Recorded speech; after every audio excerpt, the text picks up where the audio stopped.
अच्छा, हम आज लोग देखेंगे मेथड ओवरलोडिंग, ओवरराइडिंग, और ओवरराइडिंग के साथ हम लोग हाइडिंग किस तरह परफॉर्म करवाते हैं।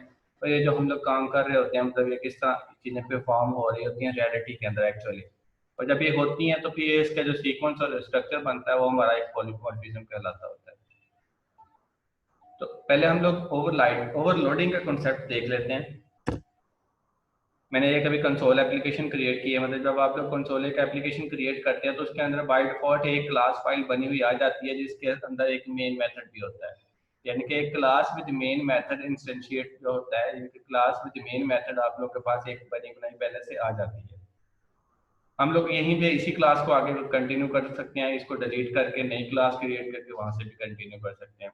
तो मतलब ये एक बेसिक स्ट्रक्चर पहले इसलिए आ जाता है कि ये कंपलसरी होता है इतना कोड लिखना हमारे लिए। ये लाइब्रेरी फाइल्स एक क्लास मेन मेथड के साथ ये चीजें कंपलसरी होती हैं, इसलिए बनी बनाई पहले ही आ जाती हैं ऑटोमेटिकली। अब ओवरलोडिंग में क्या हो रहा होता है कि मेथड ओवरलोडिंग इस तरह होती है कि हम लोग एक ही क्लास के अंदर सेम नाम के साथ मल्टीपल फंक्शंस क्रिएट कर लेते हैं, लेकिन उनके पैरामीटर डिफरेंट होते जाते हैं। तो अभी हम लोग ना, मतलब सेम नाम के कुछ फंक्शंस क्रिएट कर लेते हैं इसी एक सेम क्लास के अंदर, यानी कि same name function with same class but with different parameters, overloading बन जाती है। तो मैं कुछ फंक्शन क्रिएट कर लेता हूँ। अब मैं यहाँ पे ना मल्टीप्लीकेशन के लिए एक फंक्शन क्रिएट कर लेता हूँ, मल्टीप्लाई का फंक्शन। तो मैं उसको दो वैल्यू पास करूँ तो दो वैल्यू पैरामीटर वाला फंक्शन कॉल हो और उसको मल्टीप्लाई करके उसका रिटर्न कर दे।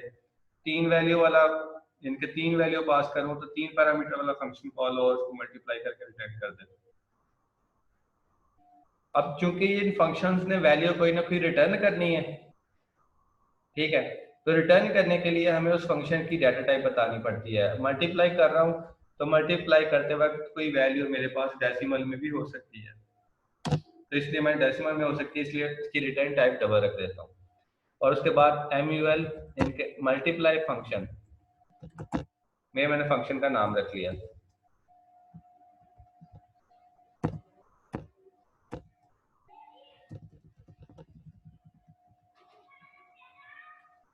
अब यहाँ पे मुझे वो इसके फंक्शन के नाम के नीचे एरर दे रहा है, रेड कलर का उसने अंडरलाइन कर दिया इसको। वो कह रहा है कि मतलब मैंने ये जो फंक्शन क्रिएट किया है इसको रिटर्न टाइप दी हुई है लेकिन इसके अंदर कोई वैल्यू तो रिटर्न नहीं हो रही। तो इसलिए जब आप लोग कोड राइट करते वक्त इस तरह के एरर्स आते हैं, मतलब उनसे कंफ्यूज नहीं होना, उनको थोड़ा सा आपने अपने काम को कंटिन्यू करना है, ऑटोमेटिकली ये चीजें रिजॉल्व हो जाती होती हैं। मतलब जैसे हम उसके रेलिवेंट उसकी चीजें लिखते हैं तो वो मेरा एरर खत्म हो जाता है। अब जैसे कि यहाँ पे वो रिटर्न टाइप हम लोगों ने दी या रिटर्न स्टेटमेंट नहीं दी, तो इसलिए मुझे वो एरर दे रहा था। जैसे ही मैं ये रिटर्न स्टेटमेंट दूंगा ना तो मेरे पास वो एरर मेरा खत्म हो जाएगा। अब रिटर्न स्टेटमेंट देने के लिए मुझे कोई ना कोई वैल्यू भी तो रिटर्न करनी पड़ेगी। तो अब मैं पहला जो फंक्शन बना रहा हूँ टू पैरामीटर के साथ बना लूंगा, एक ए रख लूंगा और मल्टीप्लाई बाय बी रख लूंगा। अब ये ए और जो बी है वैल्यू, ये मेरी एज ए पैरामीटर के तौर पर वहां से आएगी जहां से मैं इसको कॉलिंग फंक्शन करूंगा, मतलब जो मेरा कॉलिंग फंक्शन होगा जो कॉल कर रहा होगा उसको। और यहाँ पे मैं ए और बी के नाम से दो पैरामीटर ले लेता हूँ, यही वाले इंट ए और इंट बी। अब ये दो पैरामीटर आ गए मेरे पास, इसके अंदर दोनों को मैंने मल्टीप्लाई करके इसको रिटर्न कर दिया। आप ऐसे डायरेक्ट फार्मूले को भी रिटर्न कर सकते हैं, ये उसको मल्टीप्लाई करके जो रिजल्ट आएगा उसको रिटर्न करेगा। मैं इस फार्मूले को किसी वेरिएबल के इक्वल असाइन करके उस वेरिएबल को भी रिटर्न करूंगा तो भी आ जाएगा। तो मैं डायरेक्ट ही लिख लेता हूँ, मैंने एक लाइन का बीच में इजाफा जरूर करवाना है, दो वैल्यू को मल्टीप्लाई करके रिटर्न करना है ना। अब ये जो मैंने एक फंक्शन क्रिएट किया है, ओवरलोडिंग करनी है, तो इस मतलब इसी सेम नाम से मैं दो और फंक्शन क्रिएट कर लेता हूँ। ठीक है, मतलब मैंने उसी सेम नाम से एक और फंक्शन क्रिएट कर लिया, लेकिन यहाँ पे मैं इसके पैरामीटर बढ़ा देता हूँ। पहले दो थे, अब यहाँ पे मैं इसको तीन कर देता हूँ। यहाँ पे मल्टीप्लाई में भी तीन आ जाएंगे। और ये जो फंक्शन है ये भी वही सेम नाम का क्रिएट हुआ है। ठीक है, पहले दो पैरामीटर थे फिर तीन हो गया, अभी इसमें मैं चार कर दूंगा।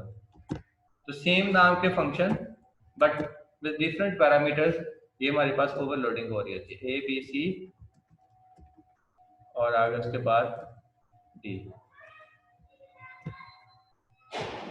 अब इसके साथ मैं मल्टीप्लाई कर दूंगा सी को भी और डी को भी।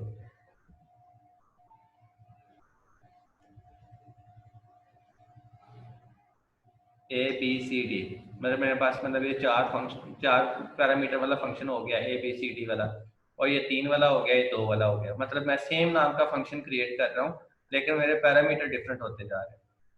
अब यहाँ पे मैं मेन फंक्शन के अंदर आऊंगा, इसी क्लास का एक ऑब्जेक्ट क्रिएट करूंगा। प्रोग्राम क्लास का पी नाम से क्रिएट कर लिया, मैंने पी रख लेता हूँ, आप कोई भी नाम रख सकते हो, इसका मतलब कोई नहीं इश्यू नहीं होता, इतना नाम ही रखना है ऑब्जेक्ट क्रिएट करने के लिए। साथ में इसका कंस्ट्रक्टर आ जाता है जब हम इसके ऑब्जेक्ट को क्रिएट करते हैं, तो हमें उस क्लास का कंस्ट्रक्टर भी कॉल करवाना पड़ता है। अब हालांकि ये कंस्ट्रक्टर मैंने ऊपर बनाया नहीं है इस क्लास के अंदर, मैंने आप लोगों को बताया था कि अगर हम कंस्ट्रक्टर ना बनाए तो ऑटो क्रिएट हो जाता होता है, हमारे कंपाइलर ऑटोमेटिकली क्रिएट कर देता है। अब इस ऑब्जेक्ट को यूज करते हुए अगर तो मैं जो है ना उसका फंक्शन कॉल करवाता हूँ विद 2 पैरामीटर वाला, यानी कि मैं यहाँ से 2 वैल्यू पास करवाता हूँ। मैंने एक 12 कर दी और कॉमा सेपरेटेड के साथ दूसरी वैल्यू 10 कर दी। अब मैं फंक्शन को कॉल कर रहा हूँ लेकिन पैरामीटर 2 सेंड कर रहा हूँ, तो ये मेरे पास जो 2 पैरामीटर वाला फंक्शन है ना यही कॉल होगा। और इसी को अगर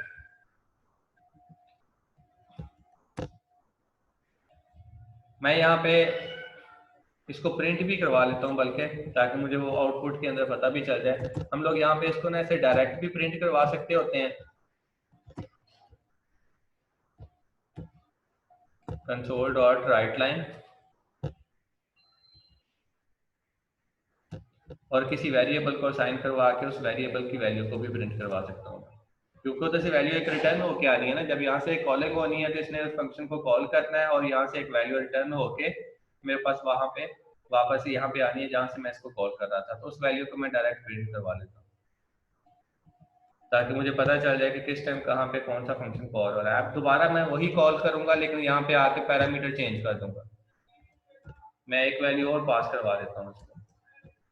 अब मेरे पास ये 3 वैल्यूज हो गई, मैं इसको जरा 10 कर देता हूँ ताकि मेरे पास मल्टीप्लीकेशन के अंदर मुझे एग्जैक्ट जरा पता चल जाए। मल्टीप्लीकेशन का रिजल्ट हमें देखने के लिए आसानी, समझने में आसानी हो जाएगी। तो मतलब 3 दफ़ा 10 सेंड कर रहा हूँ तो 3 दफ़ा 10 आपस में मल्टीप्लाई होकर 1000 बन के आ जाएगा। तो पहले मैंने 2 पैरामीटर वाला फंक्शन कॉल करवाऊंगा, लिखा है तो 2 वाला कॉल होगा, फिर 3 वाला लिखा है तो फिर 3 वाला कॉल होगा, और अगर मैं यही 4 वैल्यूज पास करता हूँ तो फिर मेरा 4 वाला फंक्शन कॉल होगा। तो इस तरह हम लोग इसके अंदर ओवरलोडिंग कर लेते हैं कि मतलब सेम नाम का फंक्शन क्रिएट कर लेते हैं लेकिन पैरामीटर डिफरेंट हो जाते हैं, तो फिर जब उनकी कॉलिंग होती है तो पैरामीटर के लिहाज से होती है। 2 वैल्यूज आ रही है तो 2 वाला फंक्शन कॉल हो जाएगा, 3 वैल्यूज आ रही हैं तो 3 वाला कॉल हो जाएगा, और 4 वैल्यूज आ रही हैं तो 4 वाला फंक्शन कॉल हो जाएगा।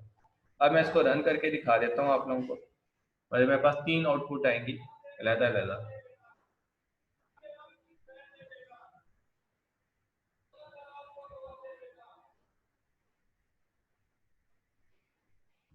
अच्छा, यहाँ पे मेरे पास आउटपुट आई लेकिन वो ब्लैक स्क्रीन उसी टाइम चली गई, यानी कि ब्लैक स्क्रीन को अब स्टे रखने के लिए हम लोग क्या करते होते हैं, यानी कि अपने कोड में आके कंसोल डॉट रीड की एट द एंड पे लिख लेते होते हैं ताकि मेरे पास वो जो ब्लैक स्क्रीन आती होती है वो रुकी रहे। तो ये मैंने पहले नहीं लिखा था इसलिए वो मतलब ब्लैक स्क्रीन आई, थोड़ी देर क्लियर चली गई। अब मतलब मैं इसको आउटपुट दे के आप लोगों को शो करवाता हूँ, तो मतलब तीनों वैल्यूज अलग अलग मेरे पास आ जाएंगी। ये देखें ब्लैक स्क्रीन के अंदर नजर आ रहा होगा कि पहले मेरे पास 120 है, फिर 1000 है और फिर 10,000 है, कि जैसे जैसे वो अलग अलग फंक्शन कॉल हो रहे थे वैसे वैसे मेरे पास वो अलग अलग वैल्यूज की आ रही थी। तो इस तरह हम लोग फंक्शन ओवरलोडिंग कर लेते हैं कि सेम नाम के फंक्शन मल्टीपल क्रिएट हो सकते हैं with in the same class.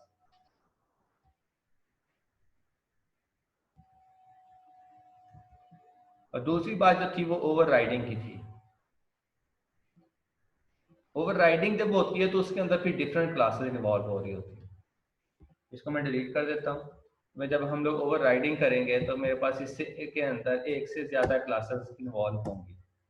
Sir overloading में 2 मेथड यूज कर सकते हैं, 2 से 1 या 1 से ज्यादा मेथड। ओवरलोडिंग में होता है कि सेम नाम के फंक्शन एक से ज्यादा बन सकते हैं लेकिन पैरामीटर चेंज होते जाएंगे। जैसे हम लोगों ने कंस्ट्रक्टर ओवरलोडिंग भी की थी, सेम नाम का कंस्ट्रक्टर बना रहे थे लेकिन पैरामीटर चेंज होते जा रहे थे। इसी तरह मैंने अभी ये इसके अंदर एक से ज्यादा फंक्शन बनाए सेम नाम के, लेकिन उसके साथ अंदर जो पैरामीटर थे वो चेंज होते जा रहे हैं। चेंज। अब इसके वही वाला फंक्शन कॉल होगा जितनी मैं वैल्यूज पास करूंगा, 3 पास करूंगा तो 3 पैरामीटर वाला फंक्शन कॉल होगा, 2 पास करूंगा तो 2 तो पैरामीटर। सही सही सही। सर ओवरराइडिंग में क्या होता है? वो कर लेते हैं वो भी। अब जब ओवर राइडिंग करते हैं तो फिर हमारे पास इसके अंदर डिफरेंट क्लासेस आ रही होती हैं। ओवर राइडिंग मतलब सेम नाम का फंक्शन ही होता है लेकिन वो डिफरेंट क्लासेस के अंदर होता है। ओवरलोडिंग सेम क्लास के अंदर सेम नाम फंक्शन आ रहे होते हैं, और ओवर राइडिंग के अंदर डिफरेंट क्लासेस के अंदर सेम नाम का फंक्शन आ रहा है। कि हम लोगों ने एक फंक्शन पेरेंट के अंदर बना के रखा है, उसके अंदर कोई मतलब एक दो फीचर पेरेंट के लिए आ सकते हैं, लेकिन वही फंक्शन मैंने चाइल्ड के अंदर जाके भी उसको ओवर राइड कर दिया। अब जो चाइल्ड के अंदर जाके जब ओवर राइड होगा तो उसके अंदर उसके अंदर एक्स्ट्रा फीचर रख देते हैं। ओवर राइडिंग में क्या होता है, नाम भी सेम होता है, पैरामीटर भी सेम होते हैं, लेकिन उसके अंदर जो उसके फीचर्स होते हैं, उसके अंदर जो चीजें प्रिंट होने वाली होती हैं या एग्जीक्यूट होने वाली होती हैं वो चेंज हो जाती हैं। ओवरलोडिंग में पैरामीटर चेंज होते हैं और with in the same class रहती हैं चीजें सारी। ओवर राइडिंग के अंदर हमारे पास उसकी फंक्शनैलिटी चेंज होती है लेकिन क्लासेस भी चेंज हो जाती हैं, नाम और पैरामीटर चेंज रहते हैं। तो मैं अभी करके दिखा देता हूँ आप लोगों को। मैं एक और क्लास बना लूंगा क्योंकि इसके लिए मुझे क्लास एक और चाहिए होगी। ओवर राइडिंग 2 क्लासेस में हो रही होती है, पेरेंट चाइल्ड, यानी कि एक से ज्यादा क्लासेस में हो रही होती है। तो मैं एक क्लास बना लेता हूँ।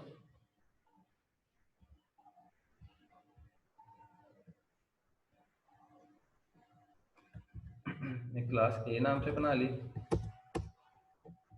अब इसके अंदर मैं एक फंक्शन बना लेता हूँ जिसको मैंने ओवर राइड करवाना है फिर दूसरी क्लास के अंदर जाके। मैं इसको ऐसे ही वॉइड रख लेता हूँ, वैल्यू रिटर्न नहीं करवाऊंगा, ऐसे कोई मैसेज प्रिंट करवा लूंगा, जस्ट चेक ही करना है कौन सा फंक्शन कब कॉल हो रहा है।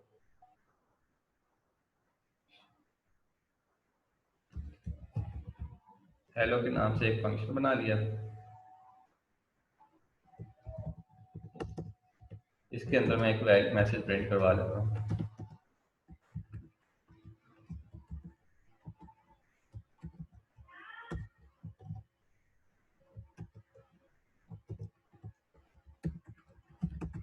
फंक्शन ऑफ क्लास ए। मैं इसका नाम चेंज कर लेता हूँ, मतलब प्रोग्राम की जगह पर मैं इसको बी कर लेता हूँ ताकि मुझे वो बोलना और आगे उसको लेके चलना आसान हो जाए। और एक दूसरी क्लास कर ली और इसको मैंने चाइल्ड बना लिया ए क्लास का, यानी कि इसको इनहेरिट कर लिया ए क्लास से बी क्लास को। अब यहाँ पे मुझे यहाँ पे इसके अंदर भी आके इसको चेंज करना पड़ेगा बी, क्योंकि मैंने इसका नाम बी रख दिया है तो प्रोग्राम की जगह पे बी आ जाएगा। अब यहाँ पे मेरे पास 2 क्लासेस बन गई, एक ए नाम से एक बी नाम से, और बी को मैंने इनहेरिट करा दिया ए के अंदर से। अब एक चीज तो मैंने जो लास्ट टाइम आप लोगों को बताई थी वो ये थी कि जब हम लोग इस तरह पेरेंट चाइल्ड का रिलेशनशिप बनाते हैं और अगर एक क्लास में एक फंक्शन मैंने अपनी पेरेंट क्लास के अंदर बनाया हुआ है तो ऑटोमेटिकली वो ओवरराइड हो जाता होता है अपनी चाइल्ड के अंदर भी, क्योंकि ये चाइल्ड हमारे पेरेंट की चीजों को इनहेरिट कर लेता है ना। अब मैं यहाँ पे जब इसको कॉल करवाऊंगा ना, बी का जो ऑब्जेक्ट है पी डॉट हेलो को, अब ये ऑब्जेक्ट मैंने क्रिएट किया हुआ है बी क्लास का और फंक्शन मेरा जो पड़ा हुआ है वो ए क्लास के अंदर पड़ा हुआ है। लेकिन जब मैं इसको कॉल करवाऊंगा ये कॉल हो जाएगा और वो जो ए क्लास के अंदर जो फंक्शन के अंदर मैसेज लिखा हुआ वो भी प्रिंट हो जाएगा। मैं भी करके दिखा देता हूँ।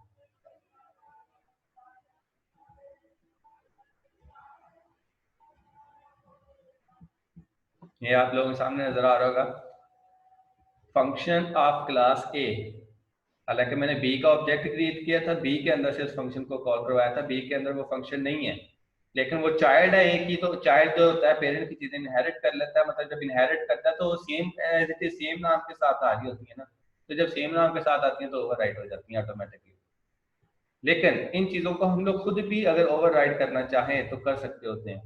यानी कि ओवर राइडिंग का जो मकसद होता है वो तो यही होता है ना कि उस फंक्शन के अंदर मजीद फीचर्स ऐड कर लें, इसलिए हम लोग ओवर राइडिंग करते हैं।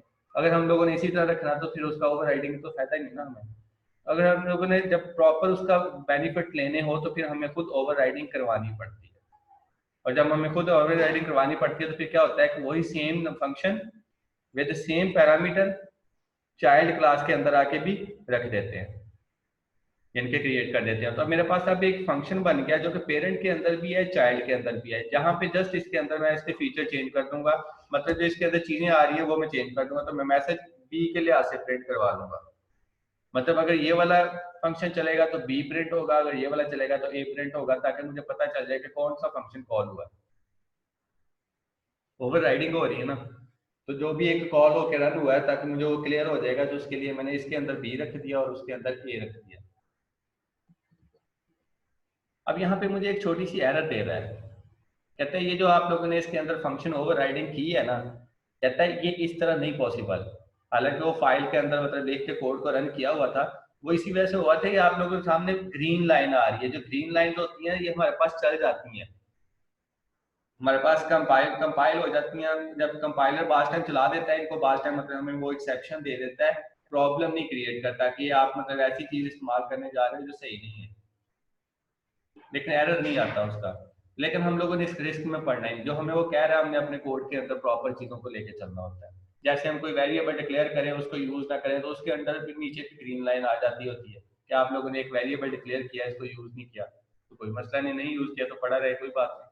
तो इसी तरह उसने ये भी कह दिया कि आप ओवर राइडिंग कर रहे हो, तो कहता है लेकिन आप इसने प्रॉपर नहीं किया, वो कंफ्यूज है।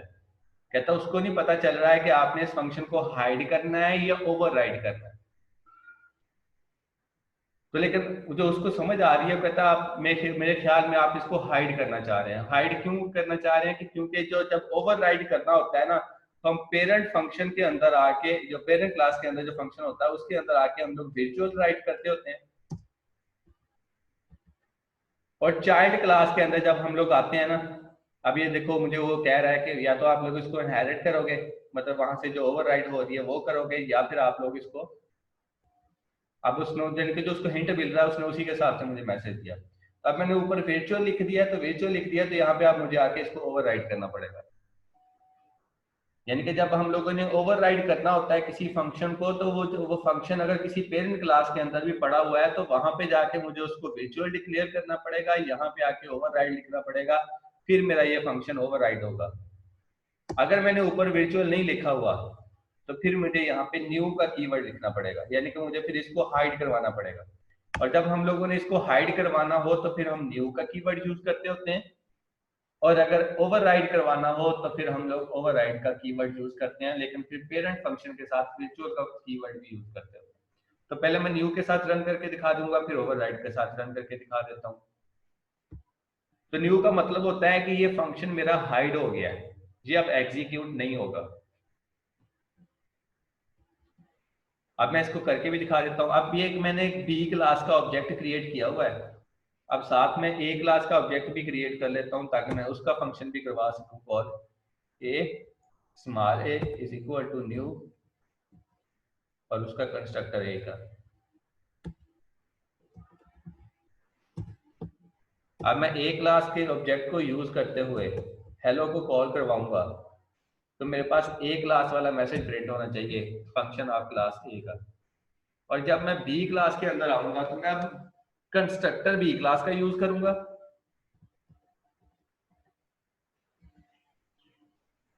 और इसको जो रेफरेंस टाइप दूंगा वो मैं ए क्लास की दूंगा।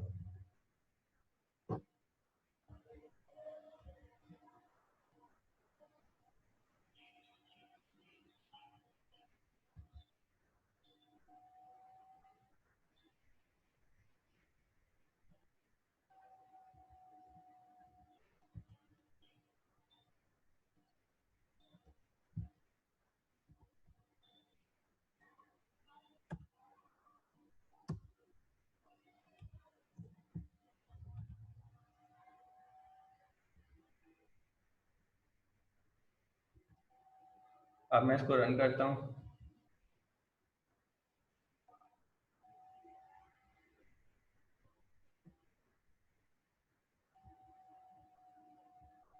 अब आप यहाँ पे देखोगे, मतलब उसने ना दोनों function, function of class A, function of class ए, यानी कि दो दफा हेलो का फंक्शन कॉल हुआ, दोनों दफा ए क्लास वाला फंक्शन चला, यानी कि मेरा ए का जो मैसेज प्रिंट हो रहा था, मतलब दोनों दफा ए का यूज हुआ।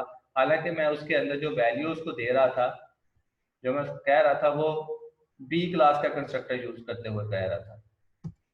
अब मैं इसको, लेकिन वो उसने बी क्लास के फंक्शन को कॉल नहीं करवाया, उसने ए के को कॉल करवा लिया।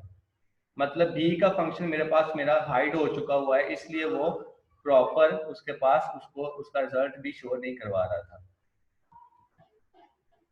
क्योंकि उसको तो मैंने न्यू का कीवर्ड लेके हाइड कर दिया। ठीक है, और जब हम हाइड कर देते हैं, तो जब हम उसका स्पेशल, जैसे अब मैंने आप लिखा है ना, बी बी का एक ऑब्जेक्ट क्रिएट करते हुए अब उसको कॉल करवाया है, तो अब जो उसका मतलब ये इसको बी को कॉल करवा लेगा, लेकिन ए के लिहाज से ये फंक्शन हाइड हो चुका हुआ है। लेकिन अगर बी को एज ए अकेला डील करूं तो फिर ये मतलब काम करेगा, लेकिन अगर मैं इसको ए के लिहाज से देखूंगा तो ये मेरे पास हाइड हो चुका हुआ है। यानी कि अब यहाँ पे मैंने बी लिख के इसको लिखा है ना, राइट करवाया, कॉल करवाया, यानी कि मेरे पास कंस्ट्रक्टर बी का ही है, लेकिन रेफरेंस टाइप भी मैंने बी का ही ले लिया। अब मैं इसको रन करूंगा तो मेरे पास दोनों मैसेज प्रिंट हो जाएंगे, ए वाला भी और बी वाला भी। लेकिन अगर मैं इसको रेफरेंस टाइप दे देता हूँ ए के लिए, तो मैं अगर बी, यानी कि रेफरेंस टाइप मेरे पास क्लास ए की है, लेकिन कंस्ट्रक्टर में बी का यूज कर रहा हूँ, मतलब मैं इसको कह रहा हूँ कि ए के लिहाज से बी को देखेगा, और जब ए के लिहाज से बी को देखेगा ना तो फिर ये फंक्शन कॉल नहीं होगा, क्योंकि ए के लिहाज से बी का फंक्शन हाइड हो चुका हुआ है। लेकिन अगर मैं यहाँ पे इसको बी के लिहाज से ही देखता हूँ तो फिर ये प्रिंट हो जाएगा, क्योंकि ये फिर हाइड नहीं है, बी के लिहाज से हाइड नहीं है, बी के अंदर ये है। अब मैं इसको आप रन करूंगा तो आप देखना कि इसके अंदर दोनों मैसेज प्रिंट हो जाएंगे। अब मैंने इसको बी के लिहाज से देखा, यानी कि रेफरेंस टाइप बी की ही दी, तो ए वाला फंक्शन भी कॉल हो गया और बी वाला भी हो गया।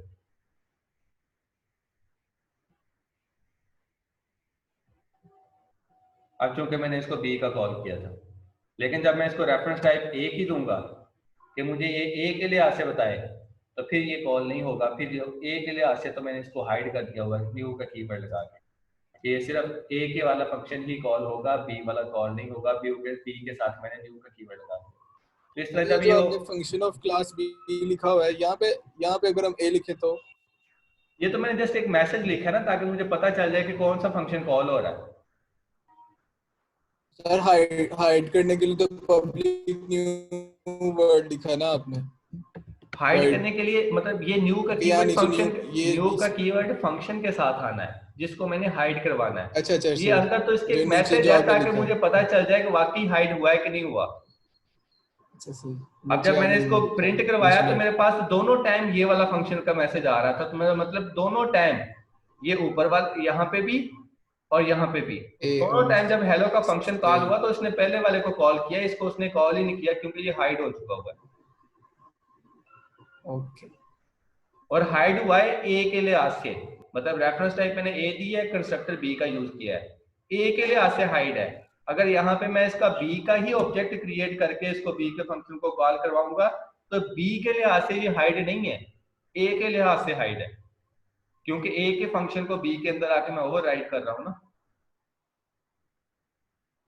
तो ए का फंक्शन सही फिर सर। बी के अंदर आके नजर नहीं आएगा ए के लिए। ये मतलब हाइडिंग थी। और ओवर राइडिंग होती है कि मतलब ओवर राइडिंग होती है कि मतलब जो मेरे पास जो बी वाला फंक्शन है वो चलेगा प्रॉपर, ए वाला नहीं चलेगा, ओवर राइड हो जाएगा ए वाले के साथ। तो उसके लिए होता है कि हम जो पहला फंक्शन होता है उसके साथ वर्चुअल लिख देते हैं, यानी कि पेरेंट वाला जो होता है, ठीक है, और जिसको मैंने आके ओवर राइड करवाना होता है उसके साथ हम लोग लिख देते हैं ओवर राइड। अब ये फंक्शन मेरा ए के लिहाज से बी के अंदर ओवरराइड हो चुका हुआ है, ठीक है। मैं अब रेफरेंस टाइप ए की दूंगा और कंस्ट्रक्टर बी का यूज करूंगा, यानी कि ए के लिहाज से बी का फंक्शन मैंने कॉल करवाना है, तो अब ये कॉल हो जाएगा क्योंकि ये अब मैंने इसको ओवरराइड कर दिया, मैंने हाइड नहीं किया। तो अब मैं इसको रन करूंगा तो मेरे पास दोनों मैसेज प्रिंट होंगे, ए वाला भी और बी वाला भी।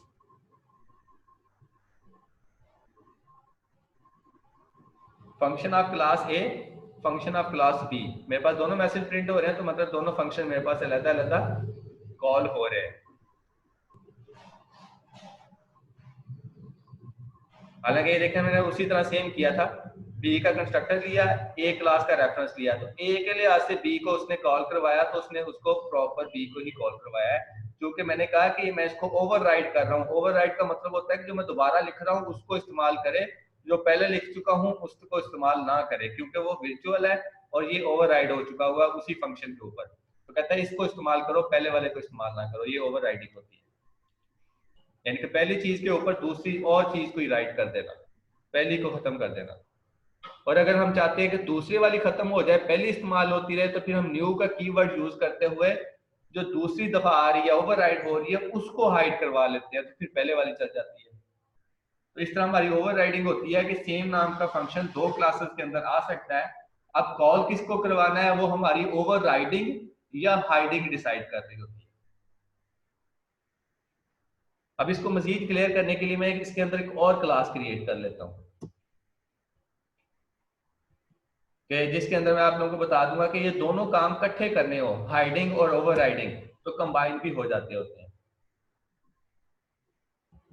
मैं बी को ए से कर लेता हूं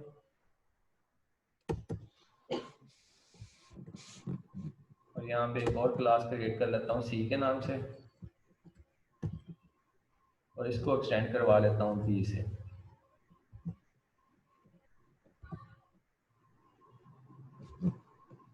और इसके अंदर भी मैं एक फंक्शन रख लेता हूँ सेम नाम से। इनको ओवरराइडिंग डिफरेंट क्लासेस के अंदर, इस तरह पेरेंट चाइल्ड के अंदर हमारे पास इस्तेमाल हो सकती है।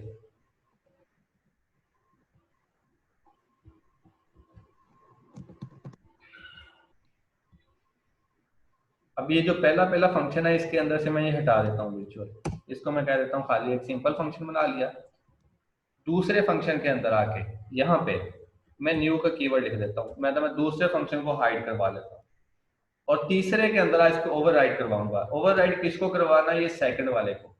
इसके साथ मैं दो दफा दो चीजें यूज कर लूंगा, मैं इसको वर्चुअल भी कह सकता हूँ और इसको न्यू हाइड भी करवा सकता हूँ। अब यहाँ पे मेरे पास ये तीन फंक्शन बन गए, ए क्लास का फंक्शन, बी क्लास का फंक्शन और ये सी क्लास का फंक्शन। अब ये जो ए का बना हुआ है ये बी के अंदर आके जो बी वाला फंक्शन है ये ए के लिहाज से हाइड हो चुका हुआ है। अगर मैं बी के फंक्शन को ए के लिहाज से कॉल करवाऊंगा तो ये नहीं कॉल होगा, मेरा ए वाला फंक्शन चलेगा। लेकिन ये जो सी क्लास वाला फंक्शन है ये बी के लिहाज से ओवरराइड हो चुका हुआ है। अब मैं अगर सी वाले फंक्शन को कॉल करवाऊंगा बी के लिहाज से तो ये सी वाला ही चलेगा, बी वाला नहीं चलेगा। ठीक है, यानी कि अब बी वाला हाइड हुआ है ए के लिहाज से, ठीक है, और बी वाला हाइड हुआ है सी के लिहाज से। तो अब मेरे पास जो फंक्शन चलेंगे वो ए और सी के चलेंगे, बी वाला दोनों लिहाज से हाइड हो चुका हुआ है क्योंकि मैंने बी वाले को सी में जाके ओवरराइड करवा दिया तो सी के लिहाज से बी वाला हाइड हो गया। और बी वाले को मैंने न्यू का कीवर्ड लिख दिया तो इससे जो पहले वाला फंक्शन होगा उसके लिहाज से ये खुद हाइड हो जाएगा। तो अब ये जो बी वाला फंक्शन है ये दोनों लिहाज से हाइड हो चुका हुआ है। मतलब अब इसको मैंने ओवरराइड कर दिया सी क्लास के अंदर जाके तो ये सी वाला ही चलेगा, बी वाला नहीं चलेगा। ये वर्चुअल कह दिया और यहाँ पे मैं इसको ओवरराइड कर दिया तो ये जो ओवरराइड किया हुआ है ये वाला चलेगा, वर्चुअल वाला नहीं चलेगा। और मैंने इसी फंक्शन के साथ न्यू का कीवर्ड भी लगा दिया कि अगर यही फंक्शन पहले भी कहीं बना हुआ है ना तो वो उसको नहीं यानी कि उसको ही चलाएगा, इसको नहीं चलने देगा। अब मैं अगर तीनों को मतलब यूज करता हूँ, ए को ए के लिहाज से कॉल करवा लेता हूँ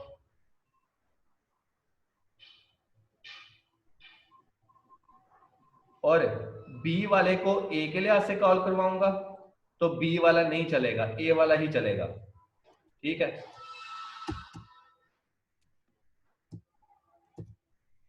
और एक सी के नाम से मतलब सी वाले के लिए ऑब्जेक्ट क्रिएट कर लेता हूँ, सी क्लास के लिए भी एक।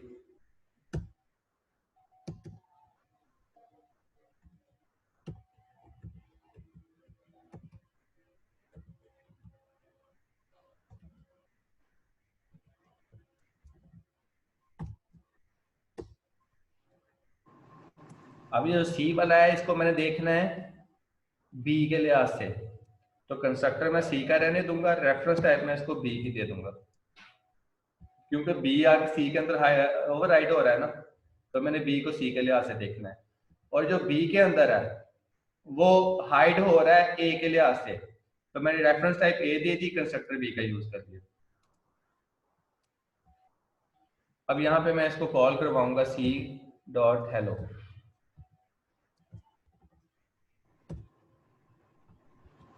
अब मैं इसको रन करके दिखा देता हूँ।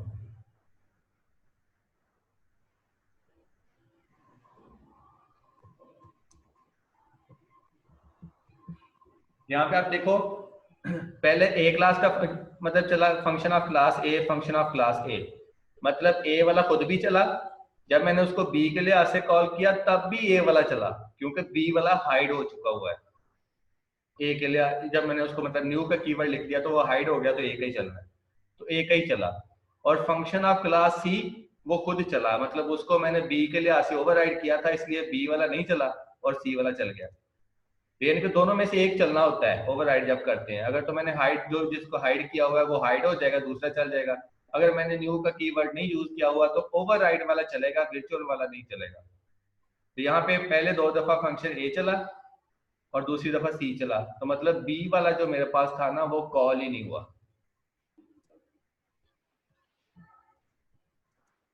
क्योंकि ए वाले को तो ए के साथ कॉल करवाया था, वो तो चल गया। बी वाले को मैंने ए के लिहाज से कॉल किया था। अब जो बी वाला फंक्शन है वो ए के लिहाज से हाइड हो चुका हुआ है, क्योंकि मैंने न्यू कीवर्ड लिखा था। न्यू कीवर्ड क्या करता है, इसी सेम नाम से अगर पहले कोई फंक्शन आ रहा है, ठीक है, वो उसको कॉल करवाएगा, इसको नहीं कॉल होने देगा। ठीक है।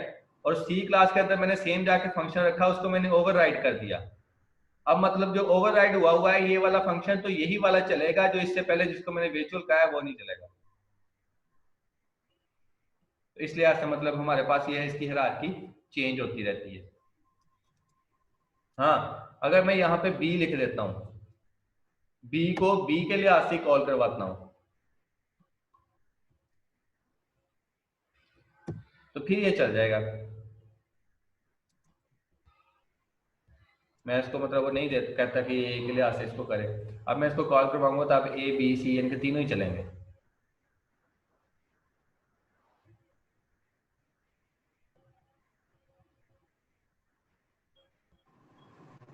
Function of A, function of class B, function of class C, मतलब मेरे पास अब तीनों की आउटपुट